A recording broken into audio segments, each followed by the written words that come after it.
This is the story of three plastic bottles, empty and discarded. Their journeys are about to diverge, with outcomes that impact nothing less than the fate of the planet. But they weren't always this way. To understand where these bottles end up, we must first explore their origins. The heroes of our story were conceived in this oil refinery. The plastic in their bodies was formed by chemically bonding oil and gas molecules together to make monomers. In turn, these monomers were bonded into long polymer chains to make plastic, in the form of millions of pellets. Those were melted at manufacturing plants and reformed in molds to create the resilient material that makes up the triplets' bodies. Machines filled the bottles with sweet, bubbly liquid, and they were then wrapped, shipped, bought, opened, consumed, and unceremoniously discarded. And now here they lie, poised at the edge of the unknown. Bottle 1, like hundreds of millions of tons of his plastic brethren, ends up in a landfill. This huge dump expands each day as more trash comes in and continues to take up space. As plastics sit there being compressed amongst layers of other junk, rainwater flows through the waste and absorbs the water-soluble compounds it contains, and some of those are highly toxic.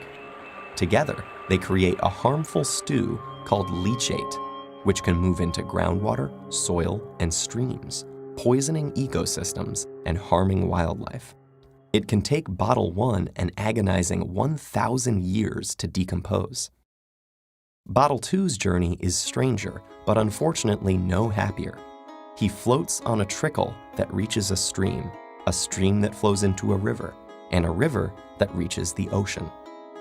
After months lost at sea, he's slowly drawn into a massive vortex where trash accumulates, a place known as the Great Pacific Garbage Patch. Here, the ocean's currents have trapped millions of pieces of plastic debris. This is one of 5 plastic-filled gyres in the world's seas, places where the pollutants turn the water into a cloudy plastic soup. Some animals, like seabirds, get entangled in the mess. They and others mistake the brightly colored plastic bits for food. Plastic makes them feel full when they're not, so they starve to death and pass the toxins from the plastic up the food chain. For example, it's eaten by lanternfish. The lanternfish are eaten by squid. The squid are eaten by tuna. And the tuna are eaten by us. And most plastics don't biodegrade, which means they're destined to break down into smaller and smaller pieces called microplastics, which might rotate in the sea eternally. But Bottle 3 is spared the cruel purgatories of his brothers.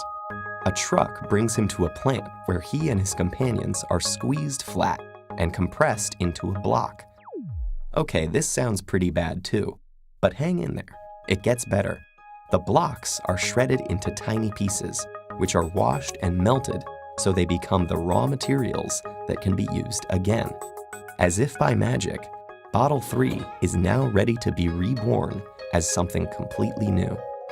For this bit of plastic with such humble origins, suddenly, the sky is the limit.